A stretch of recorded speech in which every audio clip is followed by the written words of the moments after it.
கிறிஸ்துவுக்குள் பிரியமானவர்களே, இந்த நாளுக்கான மாலை நேரமன்னா அப்போஸ்தலனாகிய யோவான் எழுதின முதலாம் நிருபம் 2ஆம் அதிகாரம் 29வது வசனம்.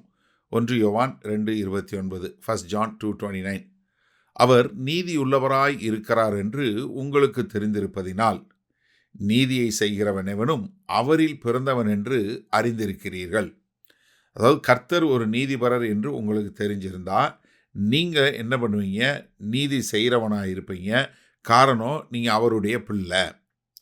இப்போ அப்போஸ்தலனாகிய பவுல் கர்த்தராகிய இயேசு கிறிஸ்துவை தரிசித்த பின்பாக தன்னுடைய சாட்சியை சொல்லும்போது அப்போஸ்தலர் நடவடிக்கை 22வது அதிகாரத்தில் 14வது வசனம் சொல்லும்போது சவுல் சொல்லும்போது சொல்ல இருப்பாருங்க. அப்பொழுது அவன், நம்முடைய முன்னோர்களின் தேவனுடைய திருவுளத்தை நீ அறியவும், நீதிபரரை தரிசிக்கவும், அவருடைய திருவாய் மொழியை கேட்கவும் அவர் உன்னை முன்னமே தெரிந்து கொண்டார்.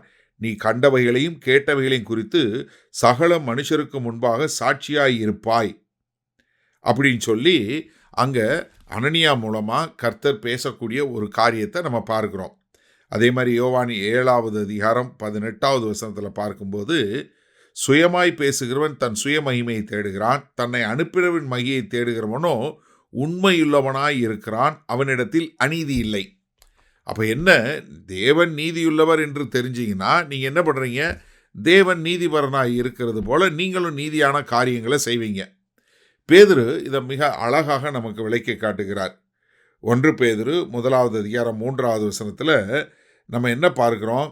நம்ம அவருடைய 3வது வசனம், நம்முடைய கர்த்தராகிய இயேசு கிறிஸ்துவின் பிதாவாகிய தேவனுக்கு ஸ்தோத்திரம் உண்டாவதாக, அவர் இயேசு கிறிஸ்து மரித்தோரிலிருந்து எழுந்ததினாலே அழியாததும் மாசற்றதும் வாடாததுமாகிய சுதந்திரத்துக்கு ஏதுவாக ஜீவனுள்ள நம்பிக்கை உண்டாகும்படி தமது மிகுந்த இரக்கத்தின்படியே நம்மை மறுபடியும் ஜனிப்பித்தார்.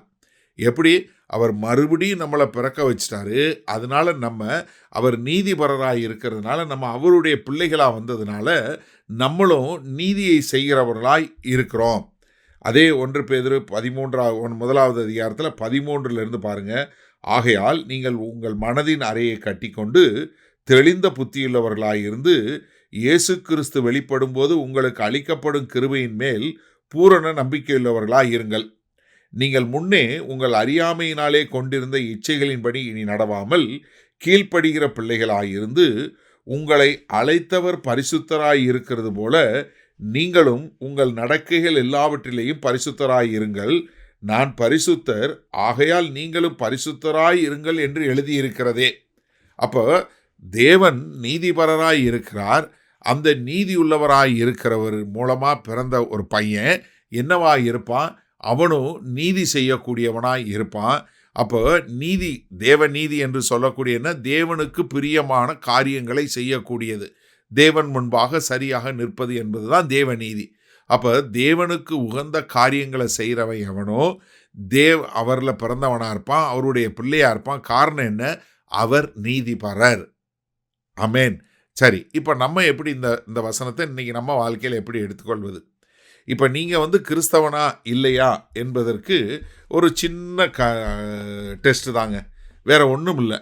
நீங்கள் செய்கிற காரியங்கள்லாம் கிறிஸ்து செய்வது போல இருக்கா? ஏன்னா இப்போ அப்பாவை போல் பிள்ளை இருக்கிறதுங்கிறது இயல்பு. என்ன சொல்லுவாங்க இல்லையா? அவனை பார்த்தா அவங்க அப்பாவை பார்த்த மாதிரியே இருக்குது. யார் நீ? இவர் பையனா? அப்படியே இருக்கிற அப்படி சொல்கிறாங்க இல்லையா? அதே மாதிரி இப்போ நீங்கள் கிறிஸ்தவனான்னு சொல்லி சொன்னால் உங்களை பார்க்குறவங்க நீங்கள் கிறிஸ்தவன் சொல்கிறதுக்கு என்ன செய்யணும்? உங்களை பார்த்தா கிறிஸ்துவை போல் இருக்கணும். இங்கே அதை தான் சொல்கிறார் யோவான். என்ன சொல்லி கொடுக்குறாரு? எப்பா, உங்கள் தகப்பன் நீதிபரர், நீ அவரோட பிள்ளைன்னு சொன்னால் நீ நீதி செய்கிறவனாக இருக்கணும். அப்போ நீ நீதி செய்கிறவனாக இருந்தால் நீ அவர்கிட்ட பிறந்த பிள்ளைன்னு அர்த்தம். இப்போ என் பையன் என்னைய மாதிரி இருந்தான்னா அது சரி இல்லையா? அப்போ அவன் என்னுடைய பிள்ளை. இப்போ நீங்கள் தேவனுடைய பிள்ளைன்னு சொல்லி சொன்னால் நீங்கள் தேவனுக்கு உகந்த நீதியான, தேவனுக்கு உகந்த பிரியமான காரியங்களை செய்கிறவங்களா இருக்கிறீங்களா? அதைத்தான் இங்கே யோவான் சொல்லி கொடுக்குறாரு. அப்போ இந்த நாளில் இந்த செய்தியை கேட்டுக்கொண்டு இருக்கிற நீங்கள் கிறிஸ்தவன் என்று சொல்லி உங்கள் வாழ்க்கை கிறிஸ்துவை பிரதிபலிக்கிறதாக இருக்கிறதா, இல்லை மறுதலிக்கிறதாக இருக்கிறதா? இப்போ நீங்கள் கிறிஸ்துவனுடைய குடும்பத்தில் பிறந்திருக்கேன், நீங்கள் தேவனுடைய பிள்ளை என்று சொல்லக்கூடிய மக்களாக இருந்தால் உங்கள் பரமபிதாவை போல, உங்களுடைய மூத்த அண்ணன் இயேசு கிறிஸ்துவை போல நீங்கள் உங்களுடைய குணாதிசயம், உங்களுடைய நடக்கை, உங்களுடைய வாழ்க்கை எல்லாம் அப்படி இருக்கிறதா? அப்படி இருந்தால் உங்களை பார்க்குறவங்க சொல்லுவாங்க, ஆமாம் இவன் கிறிஸ்தவன், இவ கிறிஸ்தவன் என்று சொல்லக்கூடியதா.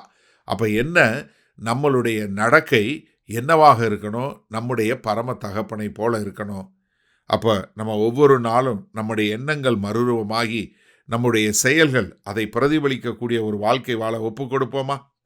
மகா கிருபையும் இரக்கம் நிறைந்த எங்கள் அன்பின் தகப்பனே, இதோ உம்முடைய வார்த்தையின்படி நாங்கள் ஆண்டவரே உமக்கு பிரியமான பிள்ளைகளாய் உம்முடைய காரியங்களை செய்கிறவர்களாய் இருக்க எங்களை ஒப்பு கொடுக்கிறோம். எங்களை காண்பவர்கள் உம்மை காணக்கூடியதாய் எங்களை பார்த்து அவர்கள் பரமபிதாவை மகிமைப்படுத்தக்கூடியதான ஒரு வாழ்க்கை வாழ எங்களை ஒப்பு கொடுக்கிறோம்.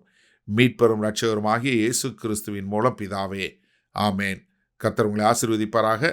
நாம் நாளை காலை தினசரி தியானத்தில் சந்திப்போம். Good night.